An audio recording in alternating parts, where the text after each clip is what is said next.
Esta mañana vamos a hablar de un tema que no es exactamente una continuación de lo que vimos la semana pasada, pero sí está dentro de la misma esfera de lo que se busca en el objetivo del tema. El tema se llama ¿qué espera Dios de nosotros? La semana pasada terminamos un tema que es la ley del dar. O sea, el Señor dijo: dar y se os dará. Y vimos todo, estudiamos todo en 2 Corintios 9 y algunos otros pasajes, que más bienaventurado es dar que recibir. Y mirábamos que Dios quiere crear un ciclo donde nosotros damos y nosotros recibimos, y el Señor empieza a acrecentar lo que recibimos, y esto empieza a permitirnos dar más y recibimos más. Es un círculo que Dios ha establecido en la palabra para bendecir a sus hijos. Ahora, un hermano decía algo que sonaba jocoso, pero les soy honesto, yo lo he visto en la vida de algunas personas y no es agradable. El hermano decía: los que no le dan a Dios le van a parar dando al diablo. Y créanme que es una verdad. O sea, muchas veces lo que abre es abrir la puerta, no da. Por eso, si usted recuerda el llamado que Dios hace en Malaquías, es una de las promesas es: yo reprenderé al devorador por vosotros. ¿Se recuerda de eso? ¿Por qué? Porque el no dar es una puerta abierta al devorador. Entonces, por eso este hermano lo parafraseaba de esa manera jocosa, pero es cierto. Decía: hermano, el que no le da a Dios le va a parar dando al diablo. Y yo veo muchas veces cómo el enemigo viene a matar, robar y destruir, porque tenemos a veces puertas abiertas. Ahora, ¿qué espera Dios de nosotros? Es una segunda parte, ya no del dar, sino de ciertas características que Dios espera en nuestra relación con Él. Y aquí quiero hacer una referencia de esto. Una relación siempre es en dos sentidos. O sea, creo que todos han tenido una relación matrimonial, de noviazgo, papá, mamá, con hermanos, etc. Todos sabemos que una relación es de dos vías. Es una vía donde damos y una vía donde recibimos. Y en el sentido de Dios, cuando Dios nos da a nosotros adquirimos el compromiso de dar algo nosotros también. Y aquí no es el dar, sino es la forma como mantenemos nuestra relación con Dios. La palabra nos dice que Él nos amó de tal manera que dio a su Hijo unigénito por nosotros. Y dice: mirad cuál amor nos ha dado el Padre, que somos llamados sus hijos. Y otra porción dice que si Dios no escatimó a su Hijo por nosotros, ¿cómo no nos dará junto con Él todas las cosas que necesitamos? O sea, por todas partes usted encuentra en la palabra que Dios es un Dios que nos da. Y nos da bendición, nos da un nuevo nombre, nos dio a su Hijo, nos dio salvación, nos da todos los días protección. O sea, hay muchas cosas que provienen de mantener una relación con Dios. Ese es el punto. Pero esta mañana vamos a empezar a platicar qué espera Dios de nosotros. Porque como le digo, una relación siempre es de dos vías. Y aquí le quiero decir algo. Cuando nace un bebé, hay un periodo de su vida que no recibimos de él. O sea, él es solo necesidades. Hay que cambiarlo, bañarlo, alimentarlo, cuidarlo, dormirlo, levantarlo. O sea, es alguien, es una personita que solo recibe. Pero cuando empieza a crecer, entre más va madurando, usted ya empieza a recibir de él. Y aquí hay algo interesante. ¿Qué es lo primero que los papás reciben de un hijo? Es amor. ¿No se ha dado cuenta? O sea, aún chiquititos, el niño ya reconoce, ya te regala una sonrisa. No digamos cuando ya están ahí, está visto, con las bebas, ya a esa edad ya te dan un abrazo, ya te aman, ya tú puedes sentir ese cariño, ese calor. ¿Por qué? Porque hay una relación de ¿qué? De dos vías, ¿me entiendes? Igualmente, en las cosas del Señor, todo empieza porque Dios espera recibir de nosotros, antes que nada, amor. Ese es el primer punto. Y recuérdese, mi amado, que el concepto que 1 Corintios 13 nos da del amor es muy amplio respecto a que todo lo sufre, todo lo espera, todo lo da. Todo eso, esa es la clase de amor que Dios nos ha dado a nosotros y es la clase de amor que Dios espera de nosotros. Y por eso el primer punto para empezar a responder la pregunta de cómo se llama el mensaje, ¿qué espera Dios de nosotros? Lo primero que Dios espera de nosotros es que lo amemos. Amén. Pero no del diente al labio, que lo amemos de verdad, porque a veces conocemos personas que te ven cada año y te dicen, ay, cómo lo quiere. No es cierto, ¿me entiendes? No es cierto, nunca lo llama, nunca lo busca, nunca nada, pero cuando lo ve, ay, ya sabe que cómo lo ama. No es cierto. Entonces, en Dios muchas veces recibe ese tipo de amor en nuestra vida. Allá cuando tenemos un problema, allá cuando a veces por una situación social que nos invitaron a un servicio, ahí es donde vamos a amar a Dios. Pero de ahí el resto de la vida como que no existiera. Y ese es el primer punto, lo que Dios espera de nosotros, que le amemos. Fíjese que en Deuteronomio capítulo 6 dice el verso 4 en adelante: oye Israel, Jehová nuestro Dios, Jehová uno es, y amarás a Jehová tu Dios de todo tu corazón, de toda tu alma y con todas tus fuerzas. O sea, a Jesús le preguntaron, Señor, ¿cuál es el gran mandamiento? ¿Y qué fue lo que contestó? Esto: amarás a Dios con todo. O sea, alguien que nos amó a nosotros y no escatimó a su Hijo mismo, y Jesús mismo que se entregó en amor por nosotros, lo menos que va a esperar de nosotros es amor. ¿Me entiende el punto? Y como le digo, yo creo que nadie, o creo que toda persona sabe reconocer perfectamente cuando lo ama. ¿Es cierto? Porque como le digo, fácil es decir, ah, cómo lo quiere. Sí, pero no se ve. El amor se traduce de forma concreta. Jesús enseñó y dijo, el que me ama, mi palabra guardará. Y de una vez dijo, y el que no me ama, no la guardará. O sea que una de las formas claras, como podemos ver que verdaderamente amamos a Dios, es guardando su palabra. Y eso es lo menos que Dios va a esperar de nosotros por la manera como Él nos ha amado a nosotros. Y claro, en nuestra imperfección muchas veces no somos fieles. Por eso la palabra dice que cuando nosotros no somos fieles, Él permanece fiel. O sea, lógicamente Él no se va a negar. Él nos va a seguir amando más allá de lo que nosotros le amemos. Pero eso no significa que no va a esperar que nosotros lo amemos. Ese es el punto de esto. Toda la palabra nos ha enseñado que todas las relaciones están cimentadas en amor.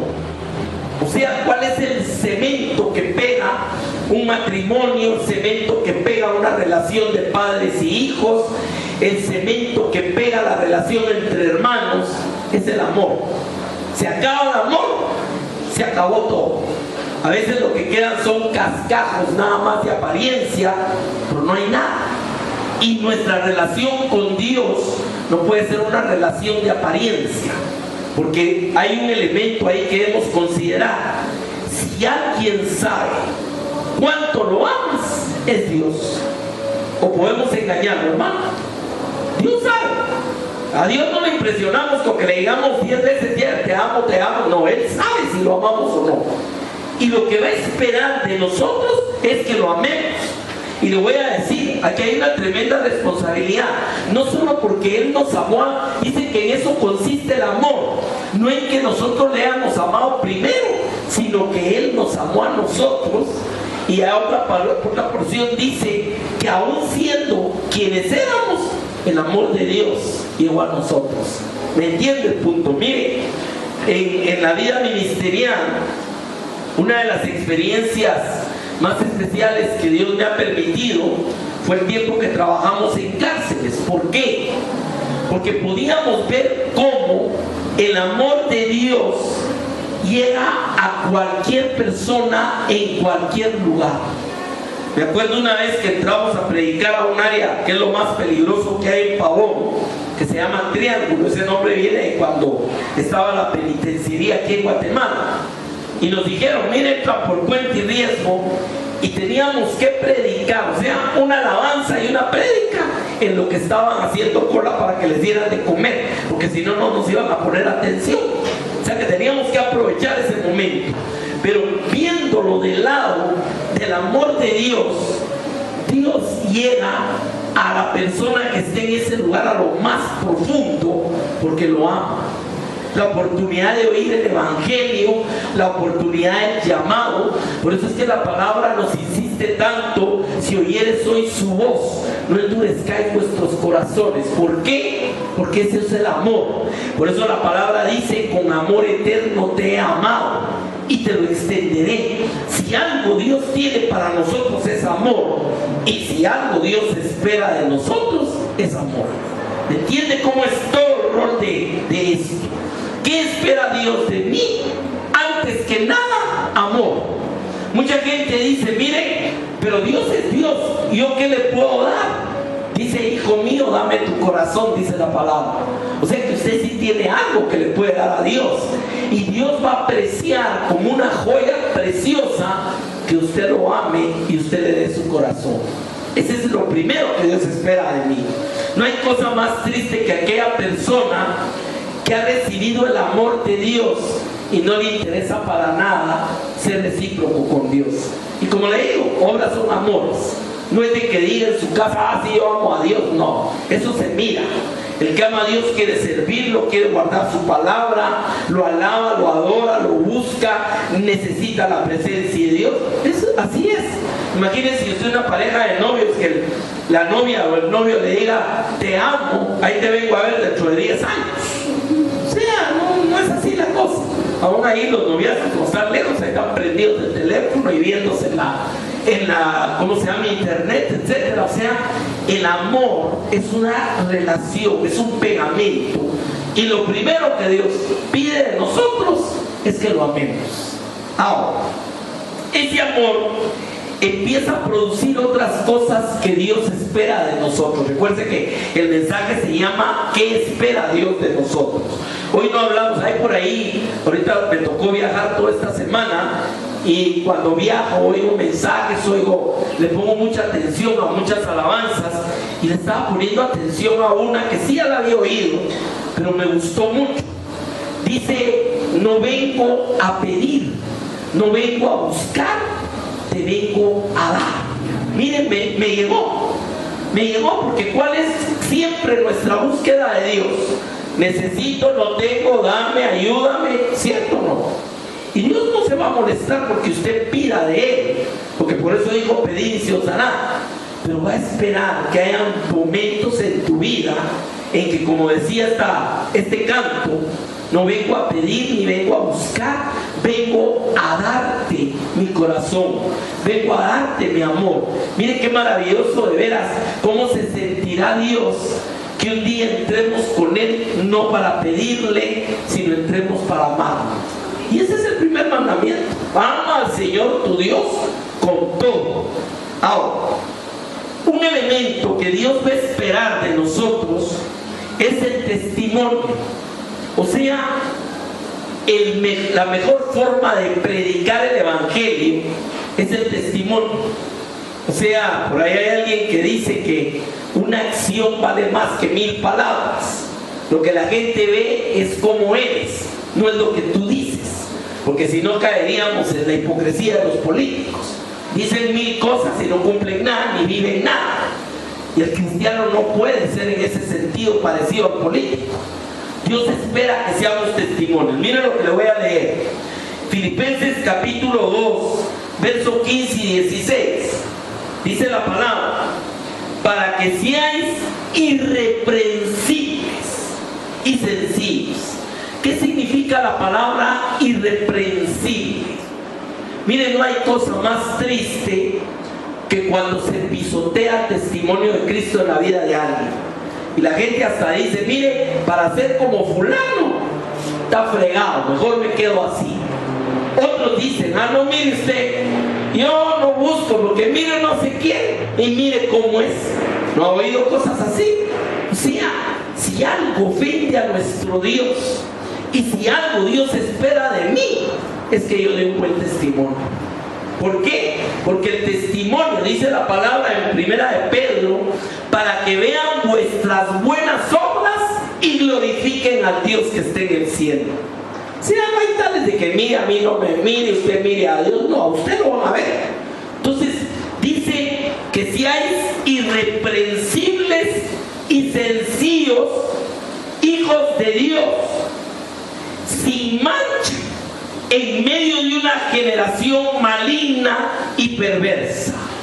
Si en algún tiempo estamos viviendo una época de tantas cosas malas, es la época que estamos, hermano, usted lo sabe.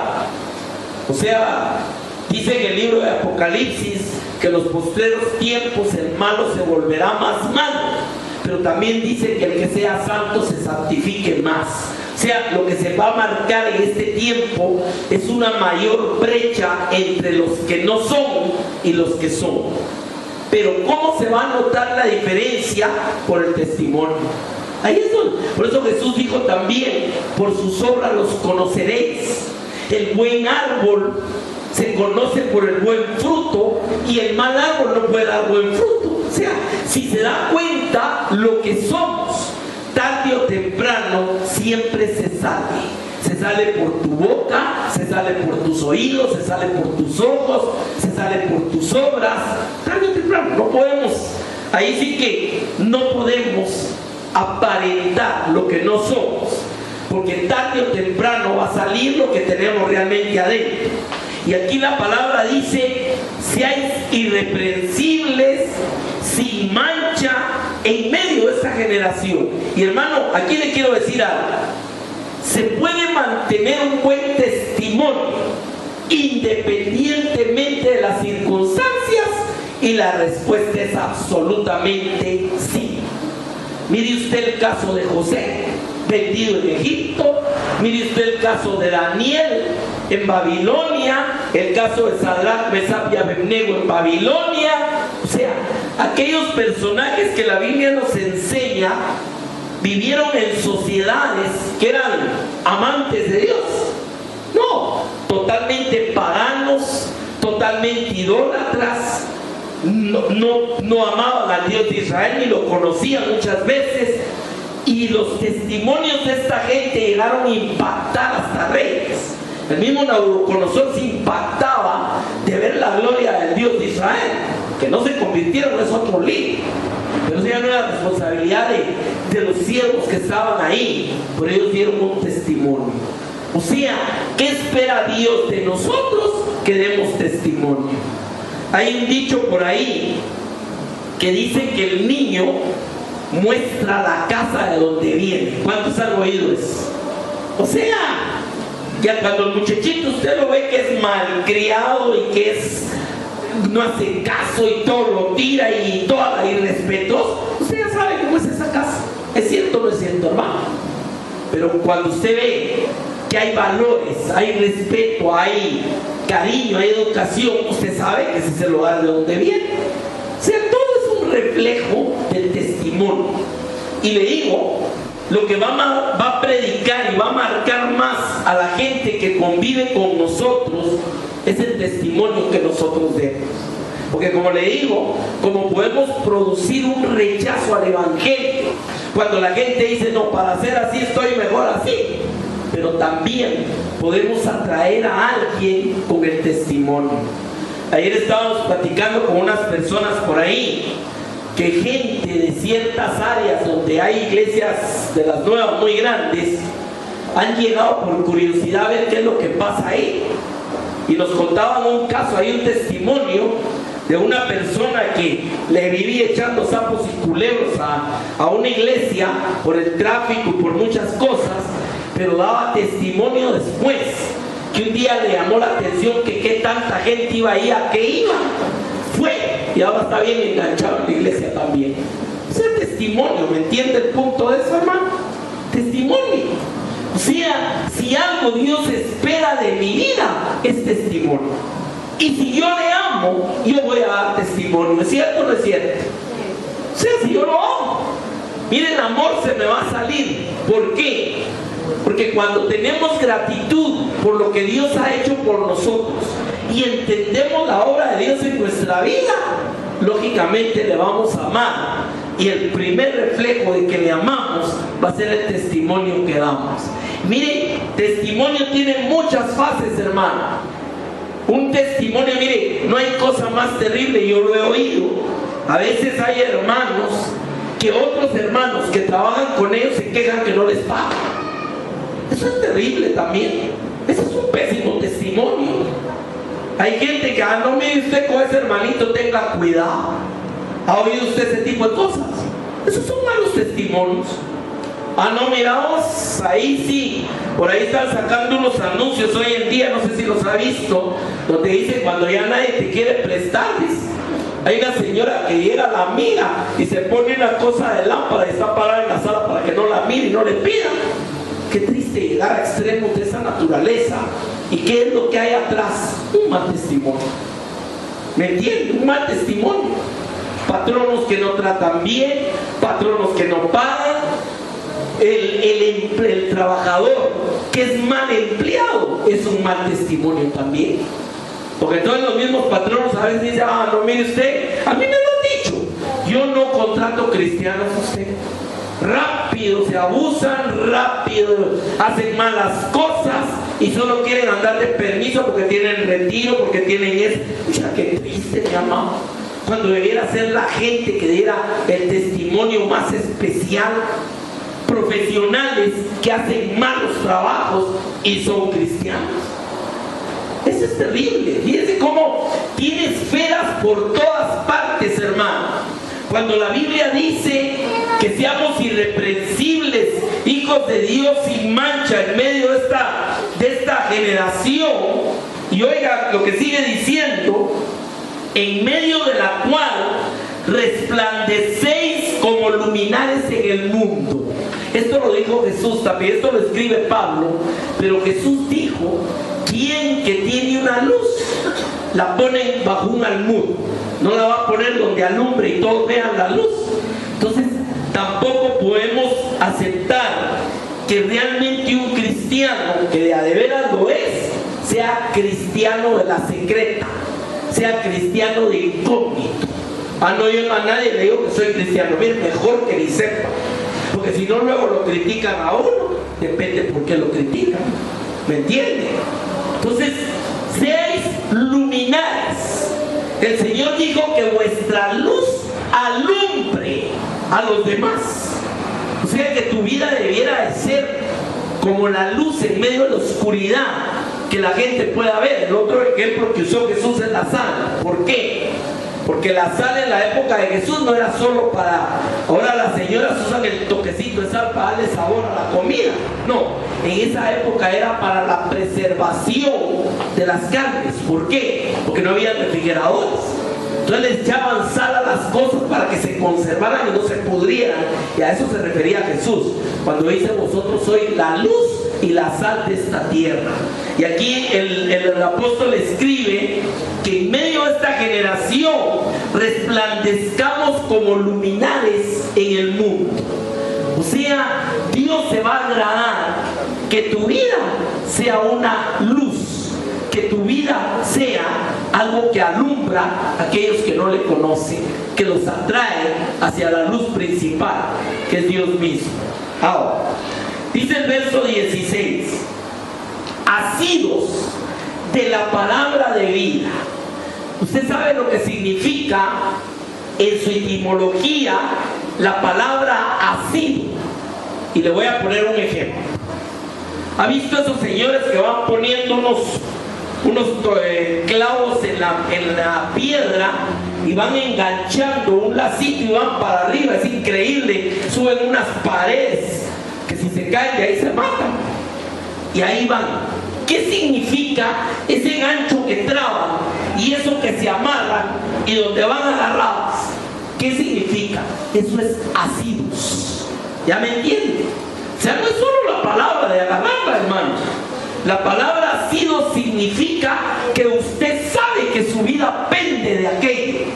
Y por eso usted no está dispuesto a soltarlo por nada, sino al revés, agarrarse cada día más fuerte. A veces cuando hablan de alguien que es tacaño, dicen, ese es más agarrado que mano de trapecista. ¿Por qué? Porque el trapecista está bien agarrado, el trapecio, hermano. Eso es asirse. Y aquí dice, asidos de la palabra de vida, para que en el día de Cristo yo pueda gloriarme que no he corrido en vano, ni en vano he trabajado, dice el apóstol. Mire qué tremendo esto, hermano. O sea que ese día pueda decir, mira, Señor, aquí están tus hijos que estaban asidos de la palabra. Aquí están tus hijos que fueron luminares en su generación. Aquí están tus hijos que se guardaron irreprensibles y sin mancha. Hermano, quiere agradar a Dios, tenemos que vivir una vida como esta. Primer elemento, ¿qué quiere, qué espera Dios de mí? Que lo ame. Y que lo ame con todo. ¿Qué espera Dios de mí? Que sea irreprensible y que sea una luminaria que muestre al mundo la gloria de mi Dios, que ha tratado con mi vida, y que sea un buen testimonio. Ahí están dos elementos. Sigamos. ¿Qué más espera Dios de mí? Primera de Timoteo 4, empezando en el verso 12. Timoteo era relativamente joven. Cuando la palabra habla de juventud, no está hablando de un adolescente. Recuérdense que una persona de 30 años es un joven de 30 y pico. Y dice, ninguno tenga en poco tu juventud. ¿Por qué escribe esto Pablo? Porque el concepto que se mantenía en esa época y que el día de hoy sigue siendo vigente es que entre mayor se es más maduro, más formal. Sin embargo, lamentablemente hay personas que, aunque tengan muchas canas, siguen siendo igual de irresponsables toda su vida. Creo que usted conoce a más de uno, ¿correcto? O sea, la edad debiera de ser símbolo de madurez, símbolo de definición. Entonces, lógicamente miraban a alguien joven y no esperaban ese grado de madurez, pero eso no es en Cristo. Por eso le dice, ninguno tenga en poco tu juventud. Y oiga, aquí viene la tercera, sino sé ejemplo. No solo que tu luz brille, no solo que te guardes sin mancha, no solo que seas irreprensible, sino además Dios espera que seamos hijos dignos de ser imitados, hijos dignos de ser un ejemplo. ¿Ya me entiende? Y mire, qué bonito cuando la gente le dice a usted, mire, usted es un ejemplo para mí. Y perdón, me voy a usar algo que me pasó esta semana. Estuve viajando con una persona, un joven que está terminando ahorita la universidad. Tuvimos que ir a varios lugares porque él es el que maneja ese tema dentro de la empresa. Y él me decía, ahí andábamos por Monjas, ¿cómo se llama? Llegando a Jutiapa.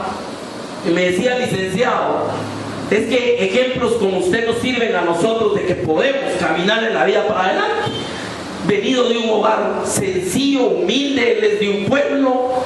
Una persona me dice, mire, ya compré mi primer carrito. Yo le conté que el mío era un Volkswagen modelo 63 cuando compré mi primer carrito.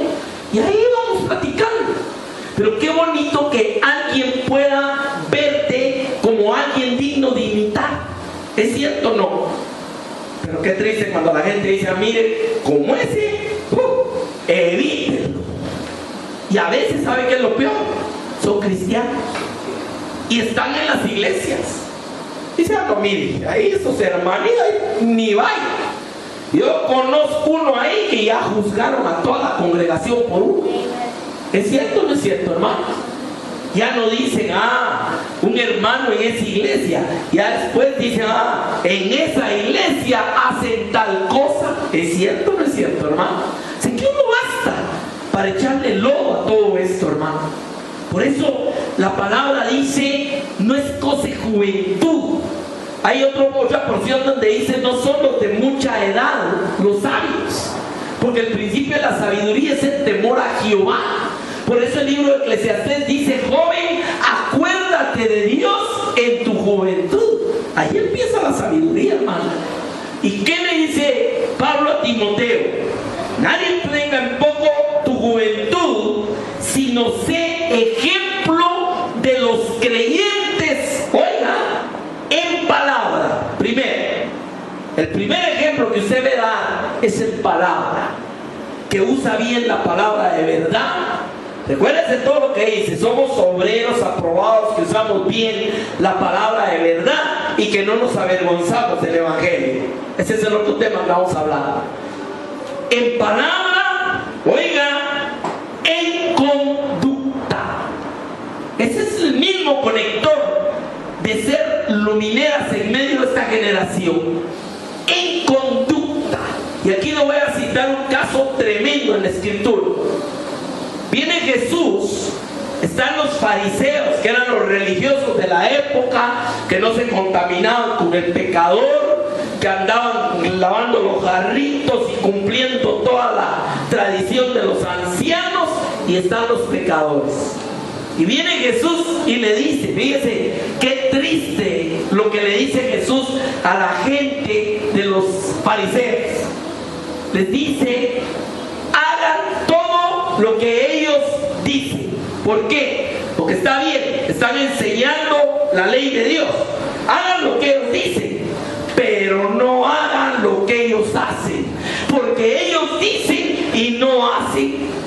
Hermano, queremos ser cristianos que el Señor te diga algo así. Ah, no, mira, qué bonito predicabas, pero tu vida andaba 1000 kilómetros de lo que predicabas. Qué bueno los que te oyeron, que hagan lo que tú dices, pero que no vayan a hacer lo que tú haces. Eso es lo que le está diciendo Pablo a Timoteo, hermano. ¿Qué espera Dios de mí? Que yo tenga algo que se llama consistencia. Que lo que digo, lo vivo. ¿Por qué? Porque eso se llama autoridad.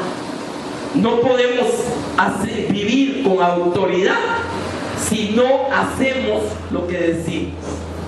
Es como el papá con los dedos amarillos, con el paquete de cigarros y ya tosiendo, y viene y le dice al hijo, mi hijo, no fumes porque eso es malo. O sea, ¿qué autoridad? O el papá borracho con la botella en la mesa, mi hijo, no chupes, eso es malo. ¿Me entiende el punto de esto? O sea, esa palabra que Jesús le dijo a los fariseos, terrible, hermano. Hagan lo que ellos dicen, pero no hagan lo que ellos hacen, porque ellos dicen y no hacen.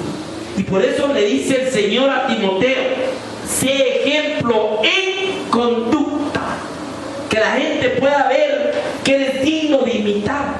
Imagínense el compromiso del apóstol Pablo, hermano, que podía decirle a los que le oían, les decía, sed imitadores de mí, como yo soy imitador de Cristo.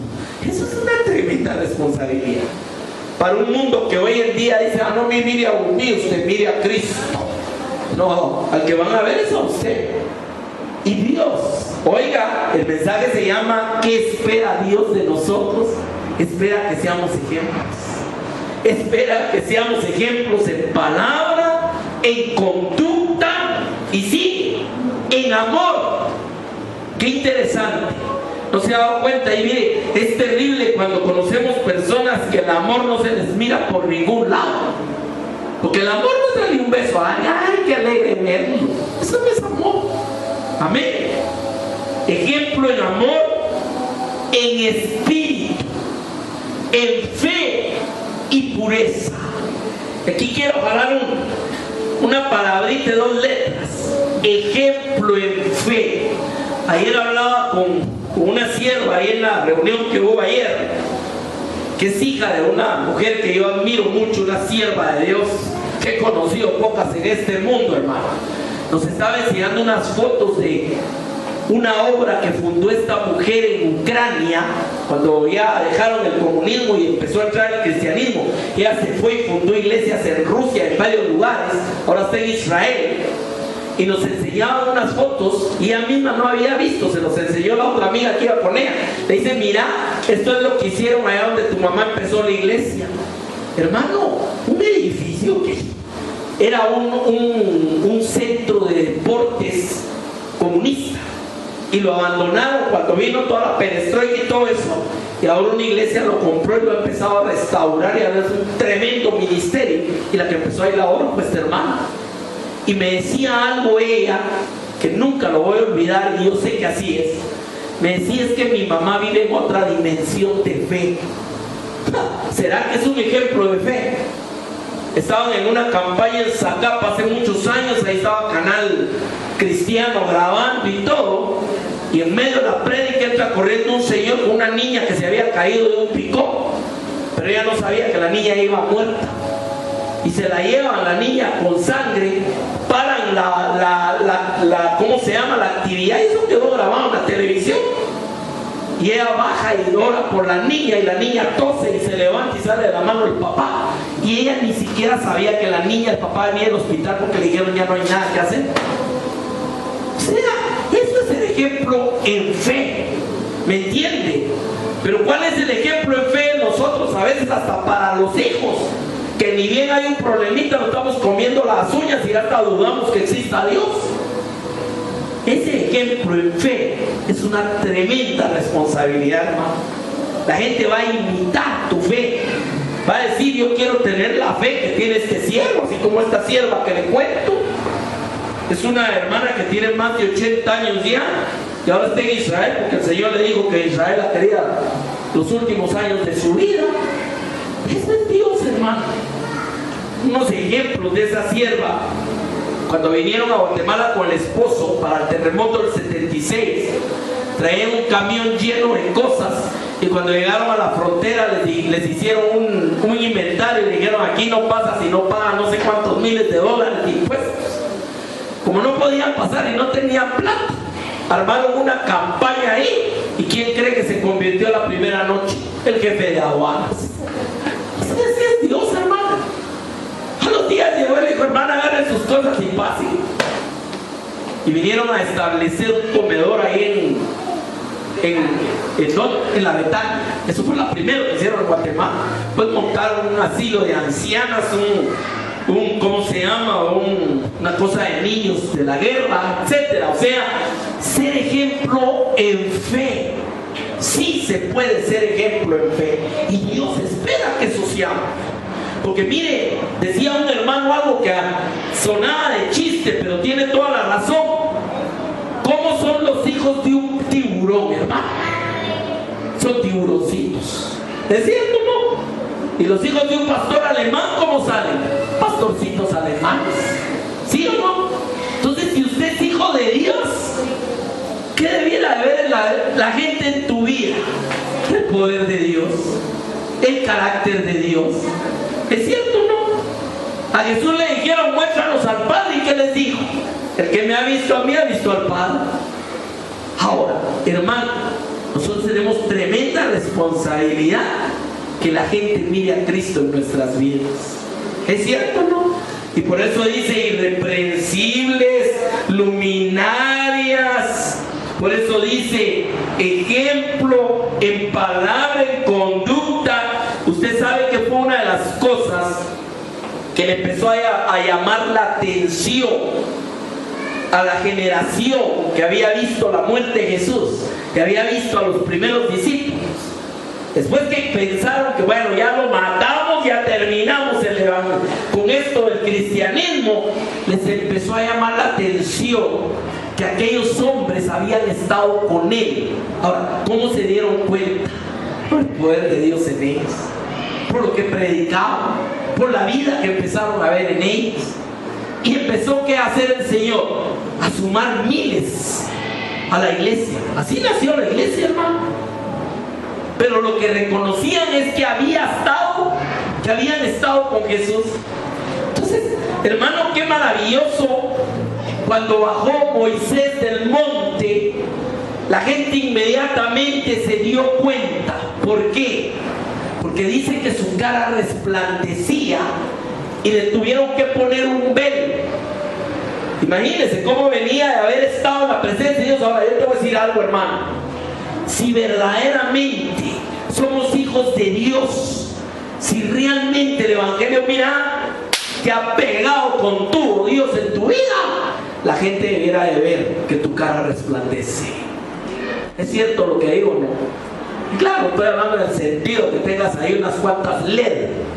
Estoy hablando que la gente debe ver en tu cara una expresión de amor, una expresión de felicidad, de gozo, de un gozo que no lo da este mundo, que no viene de las cosas de aquí, sino la gente. Mire, el fundador de Hombres de Negocios del Evangelio Completo, una obra a nivel mundial, se llama Dimos Shakarian. Él escribió un libro que se llama La gente más feliz de la tierra.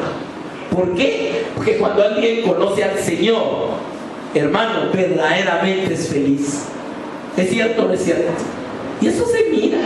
Dígame, ¿usted conoce gente que es feliz? Y conoce gente amargada, ¿sí o no? Hay gente que ya viene ahí doña fulana, o sea, ni me meto.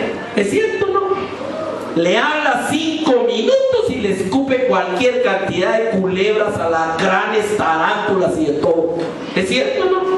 En cambio, encuentra usted a alguien y dice la gente, con esta persona sí me gusta platicar, porque le empieza a dar testimonio, le empieza a hablar de la gloria de Dios en su vida, y no porque no tenga problemas, porque a veces la gente dice, es que como tiene Cristo, es que como no, es que tiene a Cristo.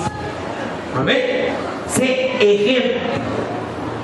Y dice el verso 3: entre tanto que voy, ocúpate en la lectura, la exhortación y la enseñanza. Dime a qué te dedicas y te diré quién eres. Eso es eso. Si alguien que ama a Dios, alguien que tiene una vida que Dios espera de un cristiano, va a ocupar tiempo en la lectura, y no precisamente de la novela o del chiste, no, de la palabra. Por eso dice medita de día y de noche. O sea, ahí usted puede ver si Dios tiene un agrado en tu vida. Sí, Señor, yo leo la Biblia cada domingo que voy a la iglesia. ¿Será eso así la cosa? La otra es en la exhortación. ¿Cuántas personas ha exhortado usted en los últimos días, hermano? ¿Cuántos saben? Mire, busque a Dios. Mire, el Señor puede tratar con esa situación. Mire, no desmaye. El domingo véngase a la iglesia. ¿Cuántos? Ahí dice la exhortación. ¿Me entiende? Y eso, mire, a mí lo que me encanta de esto, ¿sabe qué es? Es bien práctico, hermano. No son cosas fumadas, que escatología y que el ángel y que el cacho. No, son cosas para vivirlas el día de hoy. Que usted de aquí sale, y además, como es vida práctica, usted puede hacer un checklist y calificarse a usted mismo. ¿Cuánto sacó en el examen? ¿Realmente soy un ejemplo? ¿Realmente estoy dando buen testimonio? ¿Realmente la gente le soy agradable? ¿Le comparto de Dios? ¿Realmente amo a mi Dios de todo mi corazón? Ahí usted mismo se califica, hermano. Como quien dice, una autoevaluación. Amén.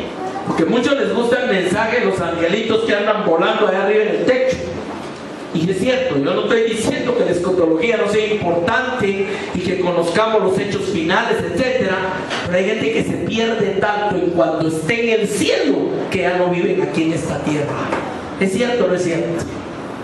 Le hablan de Apocalipsis, Daniel, Ezequiel, y que la visión, pero pierden las vidas. No tienen ni qué comer, mucho menos va a estar dando ejemplo de nada, porque hasta eso es importante, hermano. Recuérdense que una de las bendiciones de Dios para tu vida es prosperidad, es bendición en todas las cosas que haces.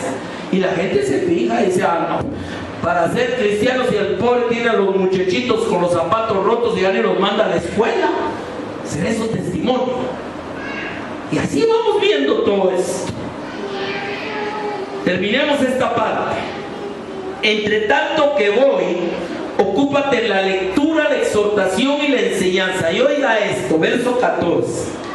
No descuides el don que hay en ti, que te fue dado mediante profecía por la imposición de las manos del presbiterio.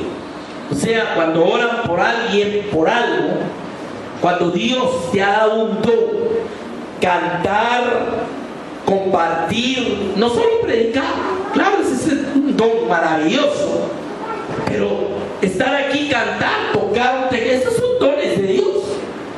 Y hay muchas formas. Recuérdense que hemos hablado de los dones de Dios. No solo hay del Espíritu, hay ministeriales, hay de servicio, hay de operaciones de Dios, o sea, servir, exhortar, muchas formas. Ahora, ¿qué hacemos con eso? Lo tomamos yo vivo gozoso que mi Dios me ha dado un don, o lo descuidamos. Por eso dice, no descuides el don que hay en ti. Es parte de lo que Dios espera de ti. Mire, aquí le voy a poner un ejemplo. Jesús contó una parábola de 3 hombres. Dijo, un rey se iba a ir lejos y llamó a 3 siervos. Al uno le dio 10 talentos, al otro 5 y al otro 1. Y les dijo, cuando yo venga, háganlos producir. Y se fue. Cuando regresó, dice que se acercó el que le habían dado 10 y le dijo, Señor, tus 10 han producido otros 10. Le dijo, buen siervo fiel. Vino el otro y le dijo, Señor, no sé si eran 5, eran 2, pero los que me diste también los multipliqué por 2. Aquí está, buen siervo fiel. Pero el que le habían dado 1 lo traía así, quitándole la servilletilla y la tierra que tenía, y le dijo, Señor, yo sé que eres muy exigente, así que fui y lo enterré en la tierra, y ahora te lo traigo y te lo vengo a devolver, el mismo don que me diste. El Señor dijo, mal siervo. Amén. Y dijo, ¿y sabe qué hizo? Hizo algo tremendo. Agarren ese y déselo al que le había dado 10, porque al que más se le da, más se le dará, pero al que poco. ¿Qué es eso? ¿Qué significa? Significa que viene un día en que vamos a tener que responderle a Dios de lo que hayamos hecho con el don que nos haya dado. Y claro, si Dios te dio 2, no te va a pedir que le produzcas 1,000,000. Todo es proporcional a lo que Dios te ha dado. Lógicamente, por eso uno le trajo el doble, el otro el doble y el otro no le trajo nada.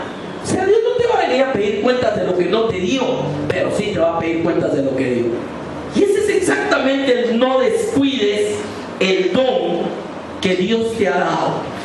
Y no hay, mire, perdón, tengo más de 30 años en el ministerio y jamás he conocido una sola persona que me venga a decir, a mí Dios no me dio ningún don.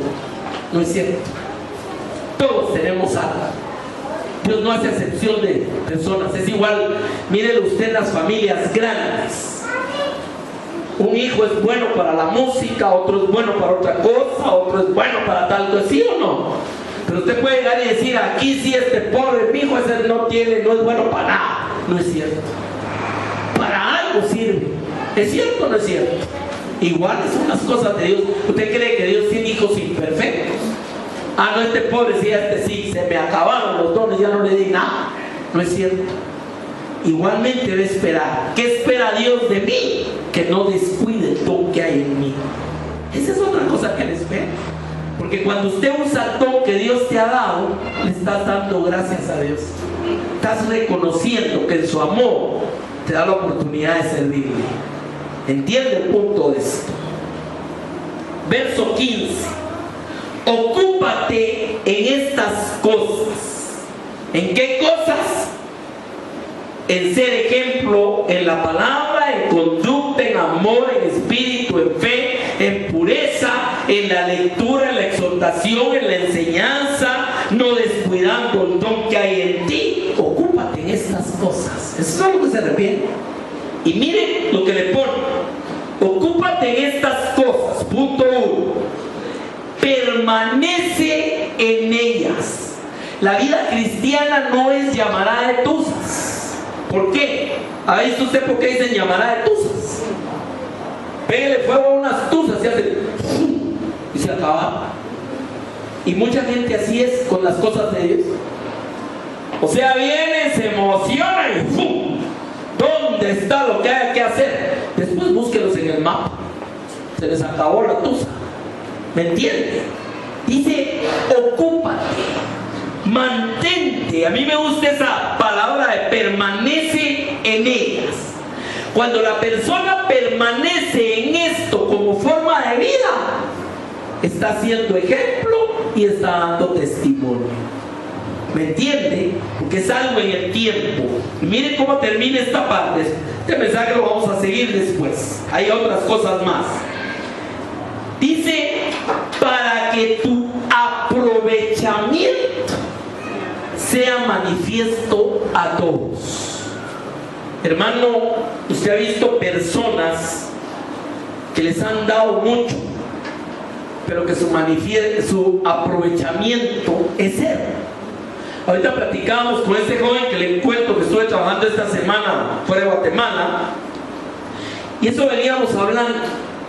Él viene de un hogar muy parecido al mío, donde los papás lo que nos heredaron fue un poco de educación, porque ya la universidad fue el trabajo nuestro, pero lo que nos dejaron lo hemos aprovechado. Y platicábamos de ejemplos, ahí estábamos hablando de unos primos de doña Yanet, que les han dejado todo y lo han dilapidado, lo han hecho pedazos todo. ¿Es cierto? ¿Conoce usted gente así? El papá se mató trabajando, les heredó, los dejó bien y al rato hicieron pedazos todo.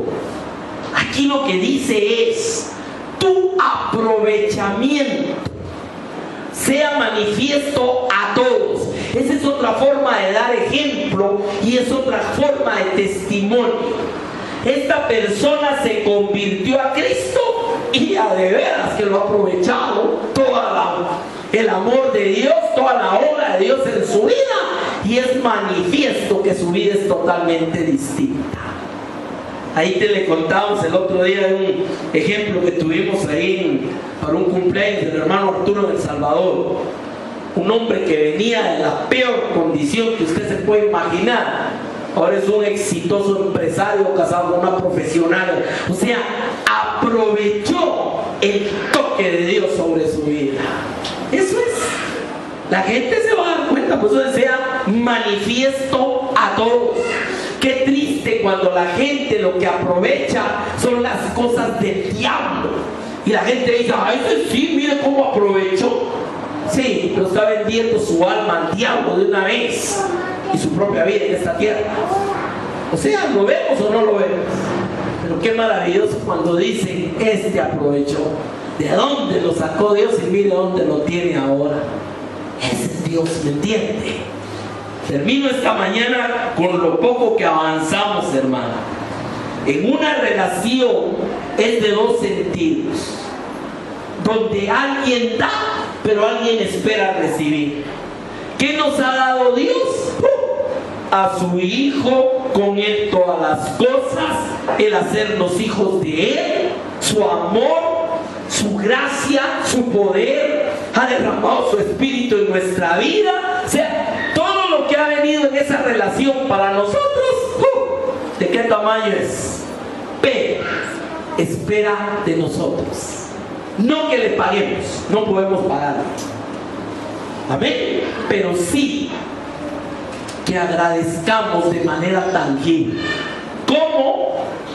Amándole sobre todas las cosas y amándole con todo nuestro corazón, nuestra alma y nuestras fuerzas, siendo irreprensibles y sencillos, sin mancha en medio de esta generación y resplandeciendo que Cristo está en nosotros. ¿Cómo podemos? ¿Qué espera Dios de nosotros? Que seamos ejemplo en conducta, seamos ejemplo en amor, en espíritu, en fe, en pureza, que nuestra ocupación sea para la gloria de Dios, que no descuidemos el don que Dios ha puesto en nosotros y que la gente pueda ver verdaderamente a Él si lo tocó Dios. Hay una obra de Dios en la vida de esta persona. Realmente hay un aprovechamiento de Dios en su vida. Eso es lo que Dios espera. Y ahí voy a seguir, me faltan otros más, pero eso es lo que Dios espera en nuestra vida. Vamos a orar esta mañana. Amén.